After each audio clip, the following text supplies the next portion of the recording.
ഇപ്പോൾ ട്രെൻഡിങ് ആണല്ലേ vision board. ഞാൻ ഈ സംഭവത്തെ പറ്റി അറിയുന്നത് ഈ വർഷമാണ് കേട്ടോ. ഈ വർഷം എന്ന് പറയുന്നത് ഇപ്പോഴാണ്. നാളെ ഇനി ന്യൂ ഇയർ അല്ലേ. പക്ഷേ എനിക്കറിയില്ല. ഞാൻ എഴുതി വച്ചിട്ട് എനിക്ക് 2 സംഭവം നടന്ന് കിട്ടിയിട്ടുണ്ടായിരുന്നു.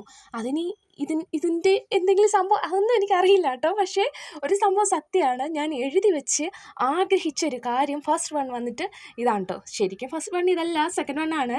ഇത് ഞാൻ ഒത്തിരി ആഗ്രഹിച്ചതാണ്, ഒരു 2 വീലർ വാങ്ങണം എന്നുള്ളത്. അത് നടന്നു. പിന്നെ എൻ്റെ ഈ പാൽ പുഞ്ചിരി നിങ്ങൾ കാണുന്നുണ്ടോ? ശരിക്കും പറഞ്ഞാൽ എൻ്റെ പലത് ഇങ്ങനെയാണ് കേട്ടോ ഉണ്ടായിരുന്നത്.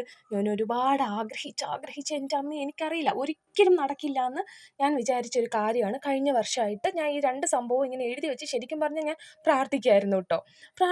എഴുതി വെച്ചിട്ട് ബുക്കിൽ എഴുതി വെച്ചിട്ട് ഞാൻ എന്നും ഞാൻ പക്ഷേ ഇങ്ങനെ എഴുതുമായിരുന്നു. ഞാൻ എന്നും ഇതേപ്പറ്റി ചിന്തിക്കുമായിരുന്നു. ഞാനിങ്ങനെ ചിരിക്കുന്നതൊക്കെ ഞാനിങ്ങനെ സ്വപ്നം കാണുമായിരുന്നു.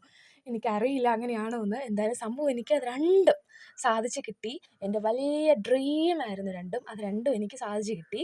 അപ്പോൾ ഞാൻ ഇപ്രാവശ്യം വിചാരിച്ചു കുറച്ചൊന്ന് കൂട്ടിപ്പിടിക്കുക. എന്തിനാ നമ്മൾ കുറച്ച് മാത്രം ചിന്തിക്കുന്നതെന്ന്. അപ്പോൾ എൻ്റെ ജീവിതത്തിൽ എനിക്ക് കുറച്ച് കാര്യങ്ങൾ കൂടി അച്ചീവ് ചെയ്യണമെന്ന് ആഗ്രഹമുണ്ട് കേട്ടോ.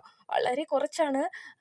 അപ്പോൾ അതൊക്കെ ഞാൻ വിചാരിച്ച് ഈ ഒരു വർഷം, നാളെയാണല്ലോ, അപ്പോൾ ഇന്നും കൂടെ ഉള്ളൂ. അപ്പോൾ ഇന്ന് തട്ടിക്കൂട്ടിയതാണ് ഇത്. ഞാനൊന്നും പ്രിൻ്റ് എടുത്തിട്ടില്ല. പ്രത്യേകിച്ച് ഞാനിതിന് വേണ്ടിയിട്ട് ഒന്നും ചെയ്തിട്ടില്ല. എന്നെക്കൊണ്ട് കഴിയുന്ന കാര്യങ്ങൾ കയ്യിലുള്ളത് വെച്ചിട്ട് ഞാനും സെറ്റാക്കിയിട്ടുണ്ട്. അപ്പോൾ ഇതിൻ്റെ ഒരു ലോങ് വീഡിയോ വരുന്നുണ്ട്. Stay tune.